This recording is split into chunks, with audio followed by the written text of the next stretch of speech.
नमस्कार, capital TV की special story देख रहे हैं आप और मैं हूं आपके साथ साइमा। देश के अलग अलग हिस्सों में ईडी की छापेमारी चल रही है। ऐसे में समाजवादी पार्टी के पूर्व मंत्री पर अब ईडी का डंडा चला है और करोड़ों की संपत्ति भी कुर्क हो गई है, जिसके बाद सियासी बवाल भी खूब मचा हुआ है। एक तरफ तो अखिलेश यादव लोकसभा चुनाव की तैयारियों में लगे हुए हैं, तो वहीं दूसरी तरफ उनकी सरकार में कैबिनेट मंत्री रहे नेता पर ईडी का हंटर चला है। तो कौन है वो सपा के नेता जिन पर ईडी ने कसा है शिकंजा? सब कुछ आपको हमारी स्पेशल स्टोरी में बताते हैं।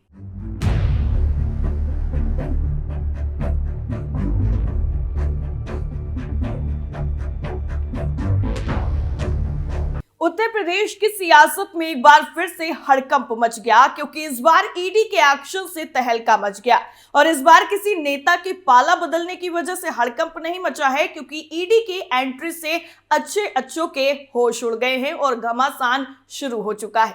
दरअसल प्रवर्तन निदेशालय यानी ईडी ने 20 जनवरी को कहा है कि उसने उत्तर प्रदेश के पूर्व मंत्री गायत्री प्रजापति के खिलाफ धन शोधन मामले की जांच के तहत मुंबई में 4 फ्लैट और लखनऊ में कई भूखंड जब्त किए हैं, जिनकी वैल्यू 13 करोड़ रुपए से ज्यादा है। एजेंसी ने एक बयान में कहा कि ये संपत्तियां प्रजापति, उनके परिवार के सदस्यों और सहयोगियों की है। मुंबई के फ्लैट मलाड पश्चिम में मौजूद है, जबकि 7 भूखंड कृषि और आवासीय उत्तर प्रदेश की राजधानी लखनऊ के मोहनलालगंज और हरिहरपुर में मौजूद हैं। ईडी ने कहा कि धन शोधन रोकथाम अधिनियम यानी पीएमएलए के तहत 13.42 करोड़ रुपए की इन संपत्तियों को कुर्क करने का एक अस्थायी आदेश भी जारी किया गया है। प्रवर्तन निदेशालय ने कहा कि उत्तर प्रदेश की खनन मंत्री के पद पर रहते हुए प्रजापति ने अपने आधिकारिक पद का दुरुपयोग किया और अपने परिवार के सदस्यों और बाकी करीबी सहयोगियों दोस्तों के नाम पर बड़ी मात्रा में संपत्ति अर्जित की, जो उनकी आय के ज्ञात स्रोतों के अनुरूप नहीं है। एजेंसी ने यह भी आरोप लगाया कि पूर्व मंत्री और उनके परिवार के सदस्यों ने उत्तर प्रदेश सरकार में मंत्री के रूप में उनके कार्यकाल के दौरान विभिन्न काल्पनिक और दिखावटी लेन देन के माध्यम से उत्पन्न अवैध धन को सफेद किया और कई संपत्तियां भी हासिल की। एजेंसी ने आगे कहा कि उन्होंने अवैध रूप से अर्जित नकदी को जमा करने के लिए अपने परिवार के सदस्यों के बैंक खातों का भी इस्तेमाल किया। नवीनतम कुर्की के साथ ही इस मामले में फ्रीज की गई संपत्ति का कुल मूल्य अब 50 करोड़ 37 लाख रुपए हो गया है। ईडी की तरफ से 2021 में दर्ज किया गया धन शोधन का ये मामला प्रजापति और उनसे जुड़े लोगों के खिलाफ उत्तर प्रदेश सतर्कता विभाग की ओर से दर्ज प्राथमिकी पर आधारित है। आपको बता दें कि गायत्री प्रजापति अखिलेश यादव की सरकार में मंत्री थे। दुष्कर्म के केस में आरोपी होने के बाद उन पर केस दर्ज हुआ और फिर कोर्ट ने आरोपों को सही पाया।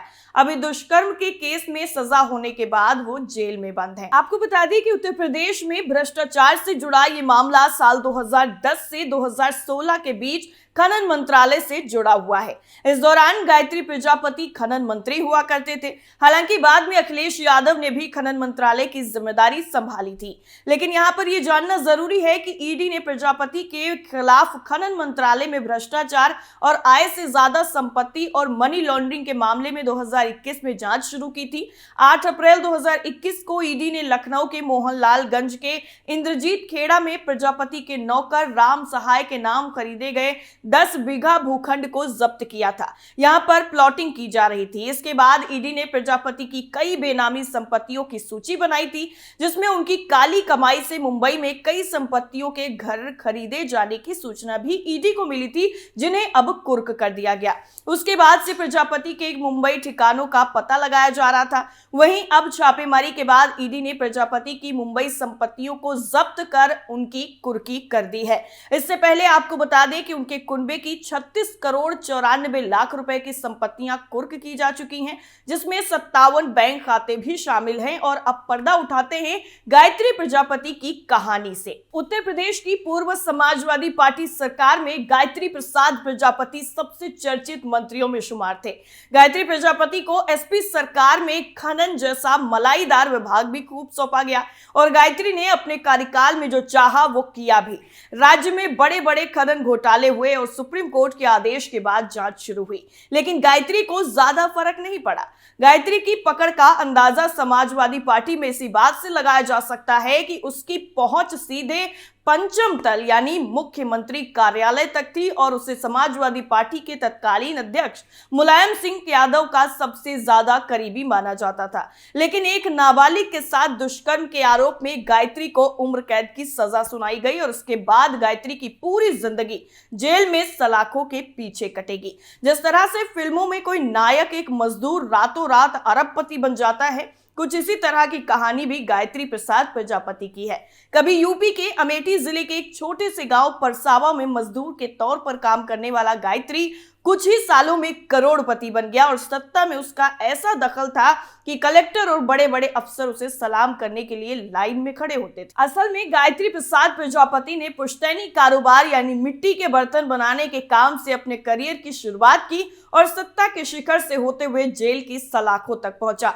दरअसल समाजवादी पार्टी सरकार में गायत्री प्रजापति अपने बीपीएल कार्ड को लेकर काफी चर्चा में रहा, क्योंकि शुरुआत में गायत्री प्रसाद की माली हालत अच्छी नहीं थी और उसके पास बीपीएल कार्ड था और मंत्री स्वतंत्र प्रभार बनने के बाद भी वो अपने उस कार्ड का इस्तेमाल कर रहा था, जिसको लेकर एसपी सरकार की काफी बदनामी हुई। लेकिन सत्ता में रहने के कारण गायत्री का मामला तब दबा दिया गया। हालांकि गायत्री सुर्खियों में आ गया। हैवानियत के आरोप में दोषी पाए जाने से पहले ही गायत्री पिछले 4 सालों से सलाखों के पीछे है। गायत्री के पास करोड़ों की संपत्ति है और लखनऊ से लेकर मुंबई तक उसके पास आलीशान कोठियां हैं।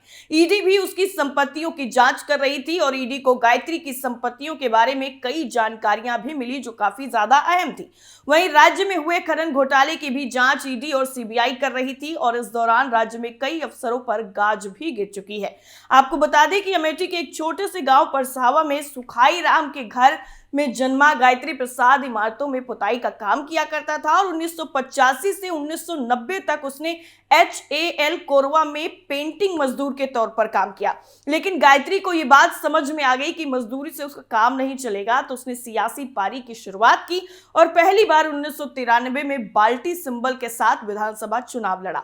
इसके बाद गायत्री लगातार राजनीति में सक्रिय रहा और ठेके लेने लगा। वहीं 2012 में उसे समाजवादी पार्टी ने टिकट दिया और वो विधायक बन गया। अखिलेश सरकार में उसे मंत्री बनाया गया और खनन जैसा कमाऊ विभाग भी सौंप दिया गया। गांव के लोग ये बताते हैं कि गायत्री कभी काम की तलाश में पैदल चला करता था और किस्मत ने पलटी मारी और वो महंगी से महंगी गाड़ियों में चलने लगा। जिस अमेठी में गायत्री छोटे छोटे बाबुओं के सामने काम के लिए गिड़गिड़ाया करता था, उसी अमेठी में कलेक्टर और पुलिस के आला अफसर गायत्री को सलाम ठोकने की कगार में लगे रहते थे। बताया जाता है कि गायत्री की मुलायम परिवार में गहरी पैठ थी। गायत्री को मुलायम सिंह की दूसरी पत्नी साधना गुप्ता का करीबी माना जाता है और साधना के जरिए ही गायत्री के परिवार के अन्य लोगों के साथ रिश्ते बने। अखिलेश सरकार में मंत्री की शपथ लेने के बाद गायत्री मुलायम सिंह के पैरों पर बैठ गए थे, जिसकी तस्वीर भी सोशल मीडिया में वायरल हुई थी और गायत्री ने खुद को मुलायम सिंह का हनुमान बताया था। अब एक बार फिर से अखिलेश यादव की करीबी की मुश्किलें लगातार बढ़ती जा रही हैं और उसकी काली कमाई का हिसाब ईडी ने लेना शुरू कर दिया है। ईडी की तरफ से यूपी में लगातार जिस तरीके का एक्शन देखने को मिल रहा है, उसके बाद से काली कमाई करने वाले कोई भी नेता, मंत्री और भूमाफिया चैन की नींद अब नहीं सो पाएंगे। आरोपियों के सलाखों के पीछे रहने के बाद ईडी की कार्रवाई जारी है और अभी कुछ दिन पहले ही उत्तर प्रदेश के बुलंदशहर में भी प्रवर्तन निदेशालय की टीम ने बिल्डर सुधीर गोयल पर शिकंजा कसते हुए बड़ी कार्रवाई की थी। प्रवर्तन निदेशालय यानी ईडी की टीम ने सुधीर गोयल के 5 ठिकानों पर छापेमारी की। इनमें से कुछ आरोपी बिल्डर के करीबी बताए जाते थे। सुधीर गोयल पर करोड़ों रुपए की मनी लॉन्ड्रिंग का आरोप है और फिलहाल इन दिनों सुधीर गोयल, उसकी पत्नी और एक अन्य जेल में बंद है। वहीं ईडी की टीम उसकी संपत्तियों से जुड़े कागजात के अलावा अन्य जानकारियां लेने की कोशिश में जुटी हुई है। इसके अलावा ईडी ने कोतवाली नगर में भी एक गन हाउस संचालक के घर पर ही छापेमारी की, जो सुधीर गोयल का काफी ज्यादा करीबी बताया जाता था। जानकारी के मुताबिक बिल्डर सुधीर गोयल पर करोड़ रुपए की मनी लॉन्ड्रिंग का गंभीर आरोप है। उस पर लोगों से पैसे लेकर उन्हें जमीन और मकान नहीं देने का आरोप है। जानकारी के मुताबिक सुधीर गोयल आम लोगों, किसानों और सीधे साधे लोगों को सस्ता प्लॉट देने के नाम पर अपना शिकार बनाया करता था और उनसे पैसे लेने के बाद उनकी जमीन और मकान पर ही कब्जा कर लेता था। बुलंदशहर पुलिस ने उसके खिलाफ पहले से ही 25,000 रुपए का इनाम घोषित कर रखा था। तो यूपी में अब काली कमाई से ऐश करने वालों की खैर बिल्कुल नहीं है, क्योंकि ईडी का शिकंजा तेजी के साथ कसता जा रहा है और धन कुबेरों की भी खैर नहीं है। हमारी स्पेशल स्टोरी आपको कैसी लगी कमेंट करके जरूर बताइए। फिलहाल के लिए इतना ही, बाकी खबरों के लिए देखते रहिए कैपिटल टीवी। नमस्कार।